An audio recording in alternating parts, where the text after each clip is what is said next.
ഇപ്പോൾ ഈ ഉണ്ണി എന്ന് പറയുന്ന തട്ടാൻ കസ്റ്റംസിൻ്റെ ലീഗൽ അപ്രൈസർ എന്ന് അവർ പറയുന്നു. ഒരു 3 വർഷങ്ങൾക്ക് മുമ്പ് 3.5-4 വർഷങ്ങൾക്ക് മുമ്പ് ഉണ്ണിയുടെ സ്ഥിതി എന്താണെന്നില്ല ഈ നാട്ടിലെ ആളുകൾക്കറിയും, അവരുമായി ബന്ധപ്പെട്ടവർക്കറിയും. ഒരു സാധാരണ സ്വർണം പണി ചെയ്തിരുന്ന ഒരു തട്ടാനായ വ്യക്തിയുടെ വീടാണ് നിങ്ങൾ ഈ കാണുന്നത്, കോടികൾ വില മതിക്കുന്നത്. ഇനി ഇതേപോലെ ഇതിന് തൊട്ടടുത്ത് മറ്റൊരു സ്ഥലമുണ്ട്, ടൗണിൻ്റെ കോഴിക്കോട് മഞ്ചേരി റോഡിൽ, അങ്ങോട്ടാണ് നമ്മൾ പോകുന്നത്. കുറുപ്പത്ത് ഒരു 25 തൊട്ട് 30 സെൻറ്റ് സ്ഥലം വരെ 30-35 ലക്ഷം റുപ്യ സെൻറ്റിന് വിലയാണ്. ഇതൊക്കെ നിങ്ങൾ അന്വേഷിക്കണം, ഞാൻ പറഞ്ഞതല്ല. അപ്പോൾ ഈ കൊണ്ടോട്ടി പരിസരത്ത് 10 കോടിയിലധികം രൂപയുടെ ആസ്തി, ഏകദേശം 12-13 കോടി രൂപയുടെ ആസ്തി ഈ 2-3 വർഷം കൊണ്ട് ഉണ്ടാക്കിയിട്ടുണ്ട്.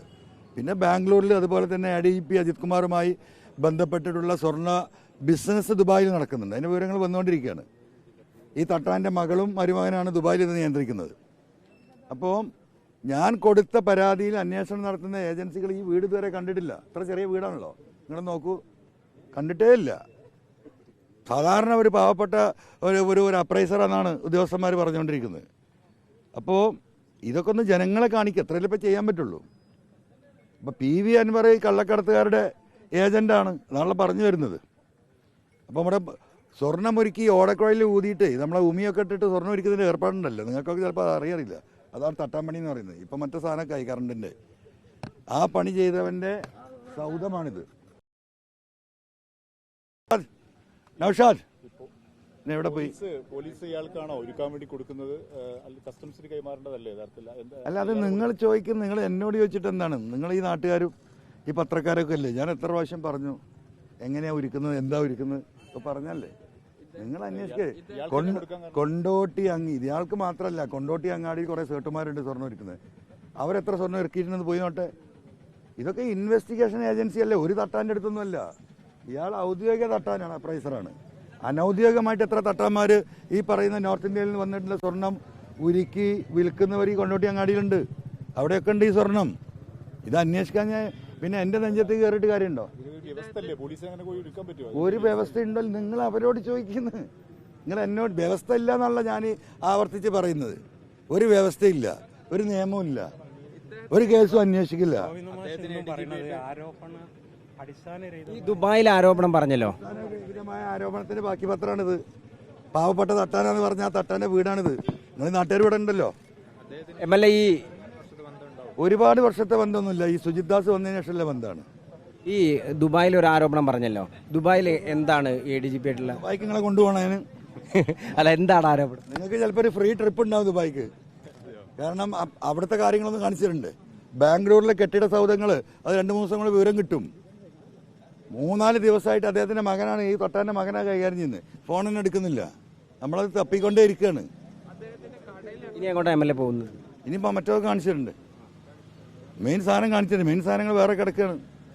അത് ഒന്നിടം നോക്കാം നമുക്ക്. വളരെ ചെറിയ കടയിൽ ഉമിയിട്ട് എന്താ പറയുക, ആ ചട്ടിയിൽ ഊതി സ്വർണം ഉരുക്കി ഉണ്ടാക്കിയിരുന്ന ആ പാവപ്പെട്ട തട്ടാൻ്റെ 2-3 കൊല്ലത്തെ ചെറിയ സമ്പാദ്യം. ഇതാണ് നീതിപൂർവമായ അന്വേഷണം, മനസ്സിലായില്ലേ? അപ്പോൾ ജനങ്ങളിത് മനസ്സിലാക്കിയാൽ മതി. അല്ല, പുള്ളിയല്ലത് ഉരുക്കി കഷ്ടം വെട്ടി കൊടുക്കുന്നത്. നമ്മൾ ഇറച്ചി വെട്ടുകാരില്ലേ, ഇറച്ചി വെട്ടുകാരെ നല്ല പരിചയമുള്ള നമുക്ക് എന്ന് പറഞ്ഞതുപോലെ സ്വർണത്തിൻ്റെ മുക്കാഭാഗം ഉരുക്കി പഴയ ഷേപ്പിൽ, കാരണം ഈ സ്വർണം വന്നത് പലതും പല ഷേപ്പിലാണ്, ആ അതേ ഷേപ്പിലാക്കി കൊടുക്കും ആവശ്യത്തിന് സാധനം ഇന്ന് വെട്ടിയെടുത്തിട്ട്. അപ്പോൾ ഫോട്ടോ നോക്കിയാൽ ഒരേപോലെ ആയിരിക്കും. അതിവിദഗ്ധമായി അത് കൈകാര്യം ചെയ്യാൻ വളരെ പ്രാവീണ്യം നേടിയിട്ടുള്ള തട്ടാനാണ് ഈ തട്ടാൻ, പാവപ്പെട്ട തട്ടാൻ. ബാക്കിൽ നിങ്ങൾ നോക്കിയാൽ മതി. ആ മതിലൊക്കെ ഒന്ന് കയറി നോക്കി എത്ര വണ്ടി അതിന് മുറ്റത്തുണ്ടോ നോക്കും നിങ്ങൾ. ഇനിയിപ്പോൾ എന്താ ചെയ്യാൻ പറ്റുക? ഇനിയിപ്പോൾ മഞ്ചേരി റോട്ടിലും കൂടി കാണുവാണെങ്കിൽ കാണണോ? നിങ്ങളെ ഇഷ്ടമാണ്. എന്നാൽ പോയി നോക്കുക, അതിന് വേറെ ഫ്രീ അല്ല, ചായ വാങ്ങി തരാം അവിടുന്ന്. ഒരു ചായ മാത്രമല്ല, ഒരു ചായ നെയ്യപ്പോൾ. MLA പുള്ളി ദുബായിലായിരുന്നോ, അല്ലെങ്കിൽ അങ്ങനെ എന്തെങ്കിലും വേറെ എന്തെങ്കിലും വരുമാനം ഉണ്ടോ പുള്ളിക്ക്? ഒരു വരുമാനം ഉണ്ടായിരുന്നില്ല, ഇപ്പോൾ പല വരുമാനമുണ്ട്. നിങ്ങൾ ഈ നാട്ടുകാരോട് അന്വേഷിക്കുന്നത്, നിങ്ങൾ ഈ അന്വേഷണാത്മക പത്രപ്രവർത്തനമൊക്കെ നടത്തുന്നുണ്ടല്ലോ, ഇതൊന്നും നിങ്ങളും അന്വേഷിക്കുന്നില്ല. ഞാൻ തന്നെ അതെല്ലാം അന്വേഷിച്ച് എന്താ പറയുക ക്യാപ്സ്യൂളാക്കി തരണം. ഒരു പണി ഉണ്ടായിരുന്നില്ല. ഒരു സാധാ ഒരു ഗ്രാമീണനായ ഒരു തട്ടാന് ഈ സ്ഥിതിയിലായി. അതായി പറഞ്ഞുകൊണ്ടിരിക്കുന്നത്.